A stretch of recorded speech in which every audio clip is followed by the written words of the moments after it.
educação indígena. Aqui estamos, firmes e fortes, na primeira linha de esteio.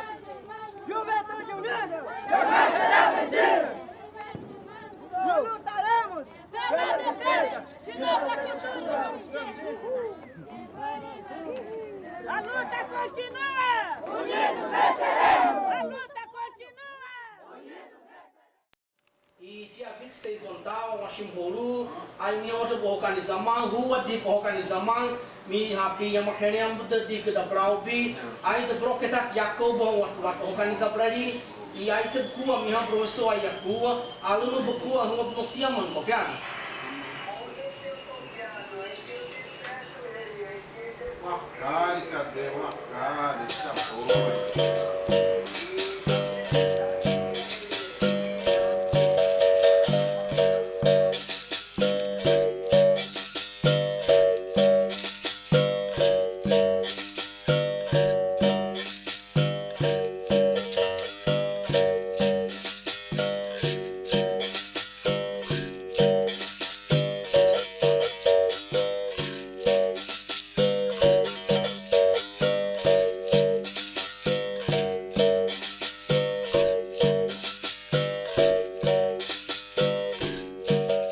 O Brasil, ele foi descoberto no ano de 1500 por Pedro Álvares Cabral, português, que foi o primeiro europeu a ter acesso a essas terras, que já havia povos indígenas. Nesta época, os povos indígenas no Brasil eram em bem maior número, mais de 5 milhões de pessoas. Depois de 517 anos, hoje temos aproximadamente no Brasil 220 povos indígenas que falam 170 línguas e também o português. Temos povos indígenas do Rio Grande do Sul a Roraima, do Acre ao estado da Paraíba, ou seja, todos os estados brasileiros têm povos indígenas.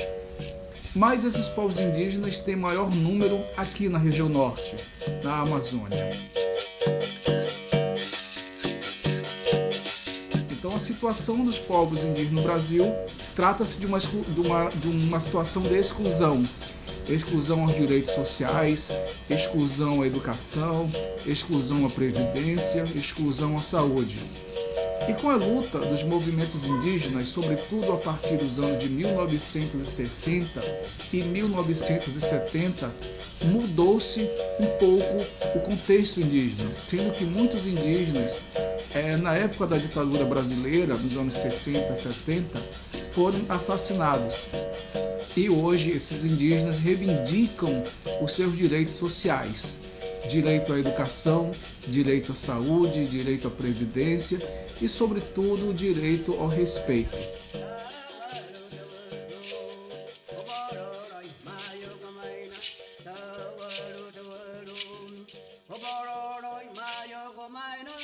Das 8 constituições federais que o Brasil teve, apenas a Constituição de 1988, que é a chamada Constituição Cidadã, é que garante os direitos indígenas, em seu artigo 231, que fala sobre o direito indígena e a necessidade de demarcação de suas terras e a necessidade do respeito à sua cultura.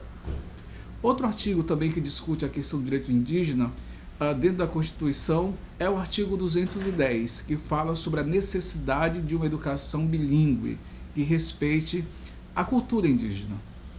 Outra legislação também muito importante para o direito indígena é o artigo 78 da LDB, que é a Lei de Diretrizes e Bases de Educação Nacional.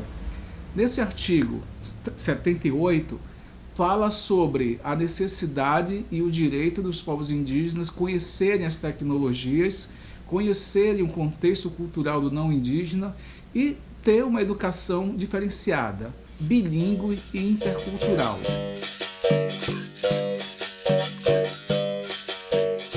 Então, é esse o contexto atual do Brasil. Hoje, no Brasil, nós temos aproximadamente 900 mil pessoas que se autodeclaram indígenas. Então, isso representa menos de 0,5% da sociedade brasileira. tendo em vista que o Brasil hoje tem 204 milhões de habitantes, segundo o IBGE.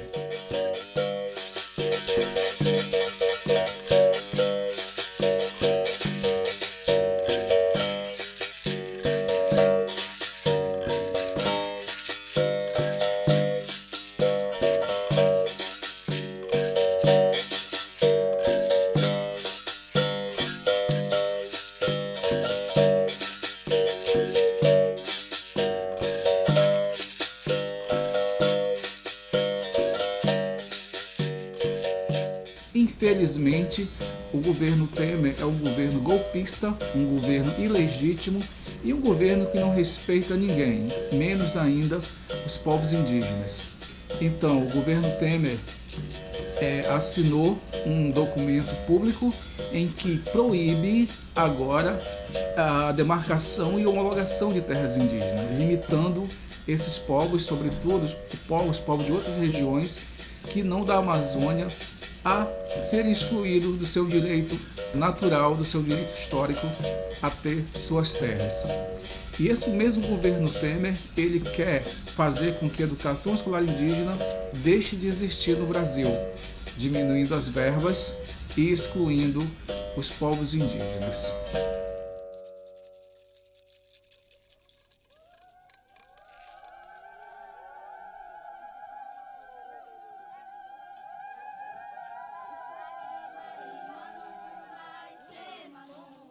Em Roraima, em setembro do ano de 2015, tivemos uma greve dos professores indígenas da rede estadual, que reivindicavam, entre outras coisas, a sua inserção no Plano Estadual de Educação, sendo que a educação escolar indígena é um direito garantido por lei, mas o estado de Roraima não estava cumprindo esta lei. Então foi necessário uma grande mobilização dos professores indígenas desse estado para garantir o direito à modalidade educação escolar indígena no plano estadual de educação. Então, somente através dessa reivindicação, onde eles acamparam, fizeram protestos, passeatas, grandes greves, mobilizações, participaram da Assembleia, participaram de oitivas, participaram de conferências e de vários outros eventos para garantir esse direito. E hoje nós temos aí algumas vitórias bem significativas. A primeira vitória é a inserção desses indígenas da modalidade Educação Escolar Indígena no Plano Estadual de Educação. E a outra também é o concurso específico para professores indígenas no estado de Roraima. Isso é muito importante, porque agora teremos professores concursados para trabalhar nas comunidades, ou seja, com a garantia do trabalho via concurso público para atuar em suas escolas. E também a valorização desses professores enquanto profissionais que são de grande importância para a sociedade roraimense.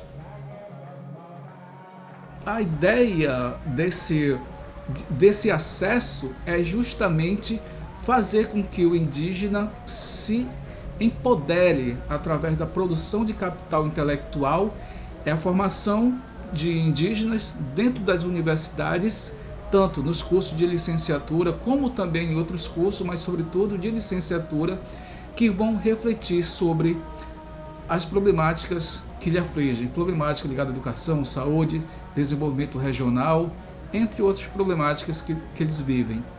Então a ideia da inserção de indígenas no ensino superior, sobretudo no campo da educação, é justamente essa: formar capital intelectual que vai pensar a autonomia dos povos para uma possível emancipação política. Mas isso se dá dentro de um processo, dentro de uma dinâmica processual de médio e longo prazo. Infelizmente, o brasileiro como um todo, ele ainda não conhece a cultura dos povos indígenas. E historicamente foram invisibilizados por conta da história oficial brasileira. Nos livros didáticos, por exemplo, os indígenas são vistos como seres coletores, pescadores, caçadores e comedores de raízes, enquanto, na verdade, são sociedades e são sujeitos dotados de cultura, são sujeitos dotados de história, são sujeitos e povos dotados do modo vivendis e operandis, aquilo que conduziu suas vidas durante séculos, bem antes da chegada do colonizador nessas regiões. E a legislação brasileira, como a própria política em si brasileira, sempre invisibilizou o indígena, dizendo que eram seres que já estavam naturalmente excluídos do contexto político pela sua própria condição de ser, ou seja, eram seres que viviam nas florestas, nos lugares longínquos, e que o processo de desenvolvimento brasileiro teria que acontecer. Na Amazônia, isso foi muito presente na abertura de estrada e construção de hidrelétricas e também de cidades, onde muitas hidrelétricas e muitas estradas foram abertas onde existiam povos indígenas.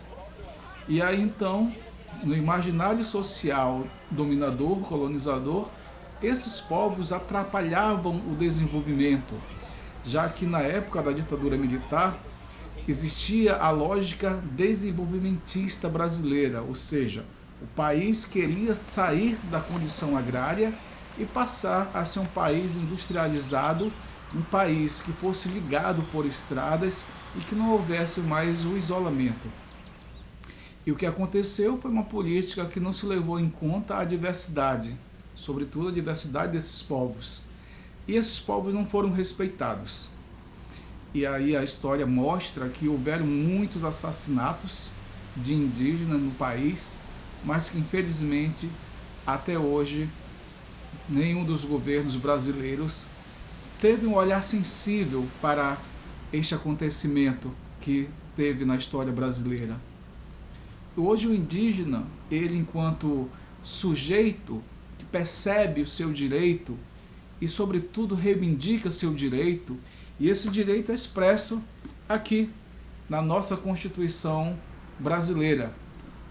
E nesse outro livro que mostra toda a legislação brasileira voltado aos povos indígenas. Para que os indígenas tivessem esse direito, foi necessário muita luta social, muita articulação com as forças progressistas contra esse modelo conservador de sociedade. E, infelizmente, por conta do processo bélico, por conta do processo etnocêntrico, por conta desse processo dizimador, muitos indígenas foram realmente dizimados, pisoteados. E hoje esses indígenas reivindicam mais do que nunca a identidade, ou seja, o direito de ser quem são. E o direito de ser brasileiro, mas ser um brasileiro com uma identidade própria. Ser brasileiro dotado de direitos e deveres, mas com uma identidade própria e características próprias. O índio brasileiro está reivindicando a sua identidade, reivindicando o seu lugar no espaço, no tempo e no espaço. Ou seja, a partir da formação do capital intelectual, esse sujeito irá repensar-se dentro desse processo histórico, que é um processo em movimento, é um processo dialético, e os povos indígenas, eles não estão cristalizados. Eles vivem esse processo, esse momento histórico em que o processo de mudança, de mutabilidade está constante. Os povos indígenas no Brasil, eles estão passando por um processo bem interessante de reconfiguração identitária. Reconfiguração identitária, revitalização da língua e repensar-se enquanto um sujeito político, que até então não se pensava enquanto sujeito político no sentido da representatividade.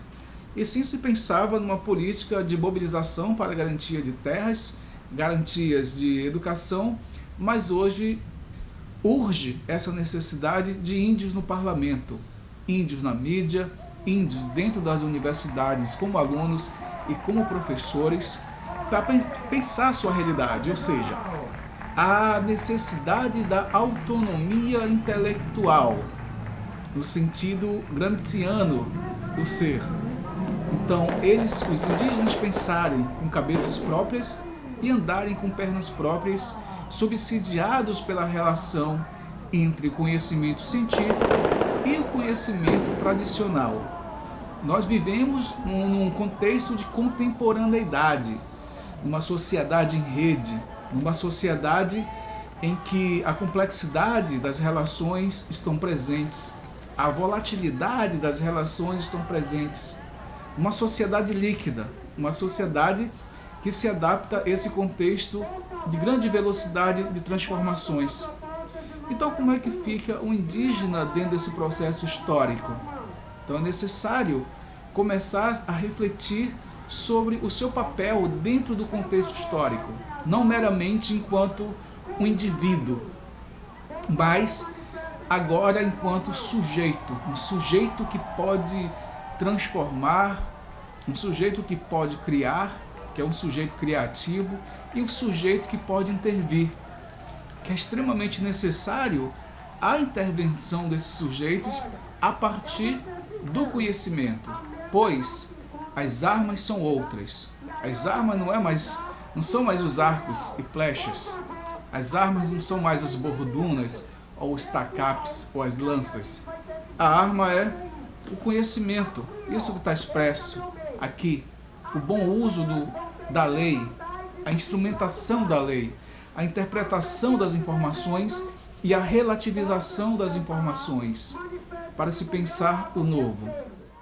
As pessoas que desejam que só seja quinta-feira, vem para o lado direito.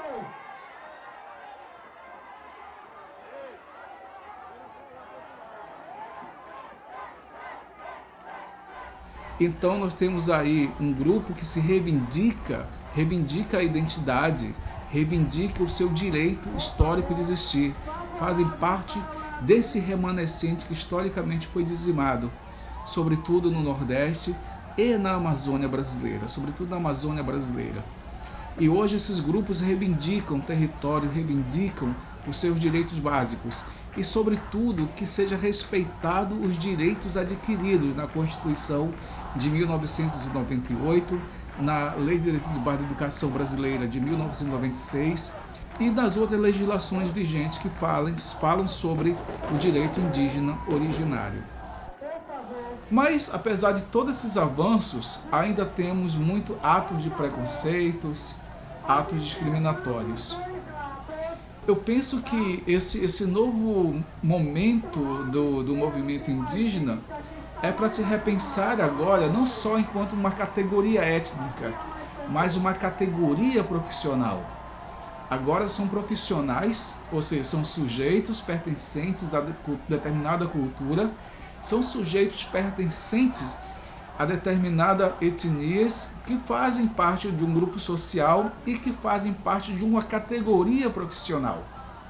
Então é necessário repensar esse protagonismo. E agora, como eu, enquanto um sujeito que participa de uma categoria profissional, que pertence a uma categoria étnica, me comportarei dentro desse contexto sociopolítico?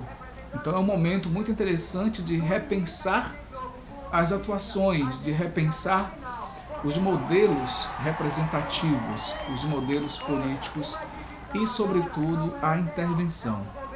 Então eu penso que os povos indígenas só serão libertos desse jugo capitalista que é tão pernicioso quando conseguirem se subsidiar e relativizar todos esses elementos informacionais que nos cercam. Quando eu falo instrumentos informacionais, eu estou falando de educação, eu estou falando de mídia, eu estou falando de sindicato, eu estou falando de partido, eu estou falando de igreja e eu estou falando de universidade. Então, quando conseguir se perceber pertencente a todas essas instituições, e, sobretudo, dotado de consciência de intervenção. Eu penso que sim, que há uma possibilidade muito interessante de ressignificar o seu papel social.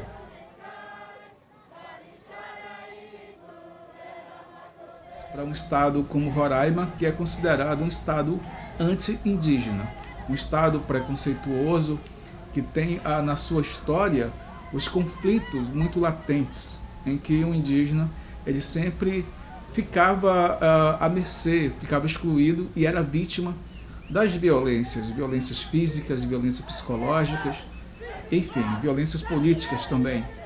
Então, é um pouco disso que nós pensamos para os povos indígenas, que os direitos sejam respeitados, mas não é só pensar que os povos indígenas têm direito, mas que têm deveres também. Ou seja, de contribuir não só com a comunidade, mas também com a sociedade como um todo, que afinal é dinheiro público que está sendo investido na formação desse segmento, dessas pessoas. E nada mais justo que ter um retorno para a sociedade deles e ter um retorno para a sociedade nacional como um todo.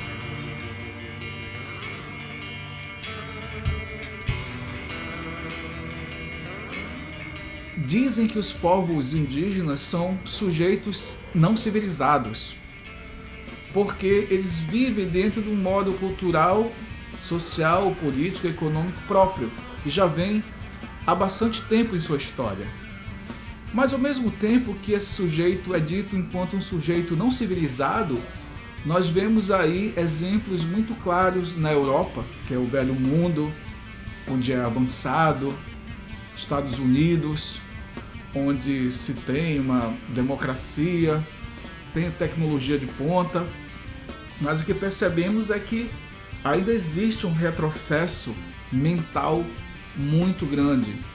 E esse retrocesso mental radical, ele é muito perigoso para as relações sociais, muito perigoso, sobretudo quando ele sai do contexto social para passar para o contexto político. Aqui nós vamos sair só se atender os nossos anseios, porque com certeza a gente não gostaria de estar aqui nessa rua, pegando sol, pegando chuva, mas infelizmente esgotou nossa paciência, por isso nós estamos aqui, nós vamos acampar. Na contramão disso, a gente está vendo aí muitos eventos interessantes dentro desse contexto de interculturalidade, povos reivindicando os seus direitos.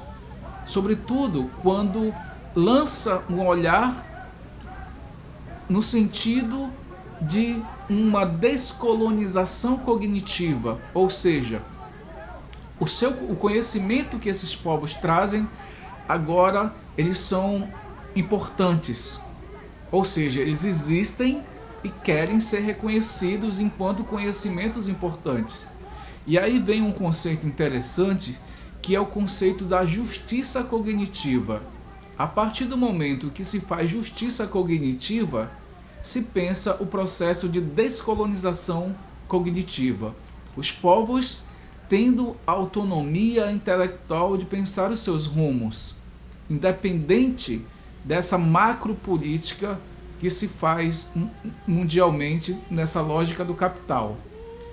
Eu penso que esse embate ele passa o conceito de sociedade de classes, esse conceito marxista clássico que nós conhecemos, e se transfigura para novos momentos, ou seja, ele avança nesse conceito clássico da luta de classes, mas agora não é somente a luta de classes, mas também uma luta cultural, um embate identitário e um embate cognitivo, no sentido de justificar que os povos têm conhecimento, têm inteligência, têm uma bagagem de conhecimento e informação que podem ser úteis para as suas vidas e contribuir com o planeta Terra.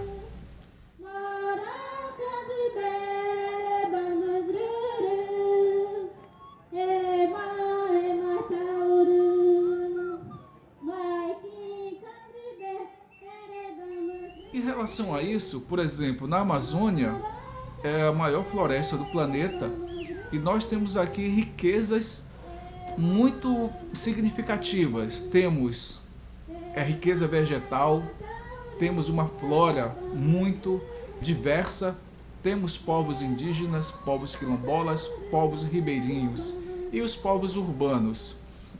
E também temos água, muita água, e terras agricultáveis.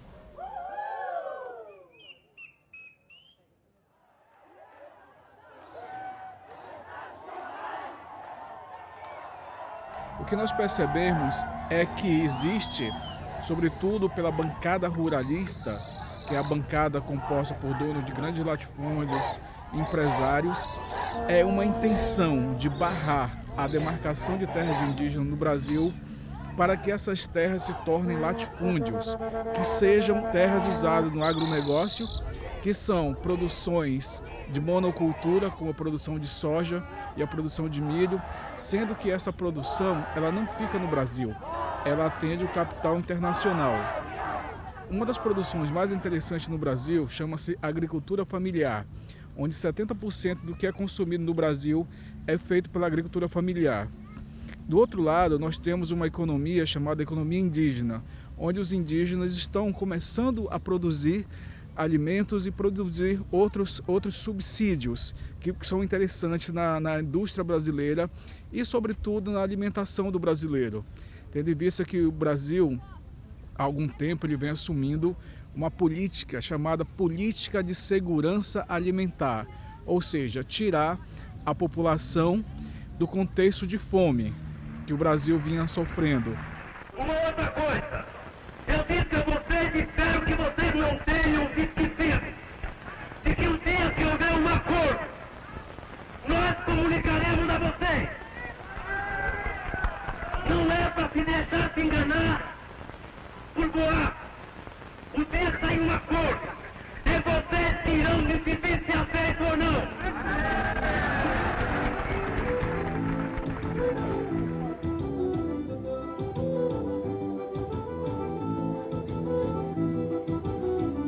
Infelizmente, o governo Temer, ele não pensa nessa maneira.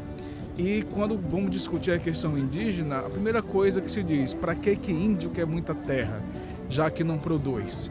E o importante para o governo Temer é a produção a partir do latifúndio, ou seja, dos grandes empresários, que inclusive assassinam indígenas nesse Brasil. Os documentos oficiais e também a própria mídia mostra o grande número de indígenas assassinados no Brasil.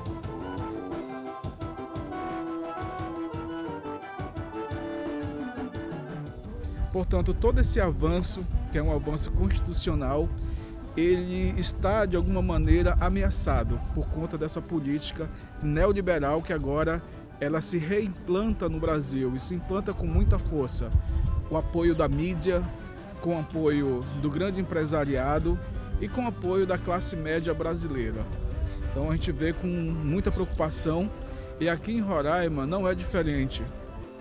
Aqui nós temos grandes reservas de minerais, nióbio, ouro, casterita, diamante, prata, estanho, entre outros. E a intenção de alguns parlamentares de Roraima em fazer um projeto para garimpagem em terras indígenas. Isso é altamente pernicioso, porque a população indígena, nem a população do Estado, irá obter lucros, ou seja, dividendos com essa história, com essa ideia.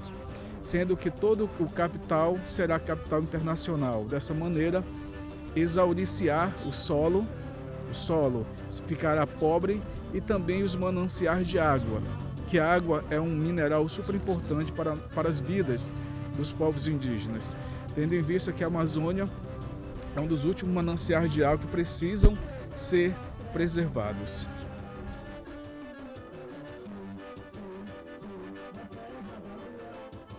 Então, o capital ele tem interesse aqui na Amazônia justamente por conta dessas riquezas. E uma das lógicas de invasão e uma das lógicas para justificar uma possível invasão é justamente essa de desclassificar os conhecimentos tradicionais e justificar a partir de um conhecimento científico com o objetivo de solidificar um pensamento único e que esse pensamento único vai servir apenas por um processo de neocolonização. Neocolonização não só territorial, mas uma neocolonização cultural também. Isso é pernicioso. E é por isso que os povos têm que começar a repensar a sua identidade, a reconfiguração identitária e tomar espaço, ou seja, se empoderar dentro do contexto. Mas como isso acontece? Com a produção de capital intelectual, tomada de posição e empoderamento a partir da intelectualidade. É um pouco disso que nós pensamos que a gente pode fazer esse processo de descolonização e pensar uma nova sociedade.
Prima dell'ultima volta di ogni cosa.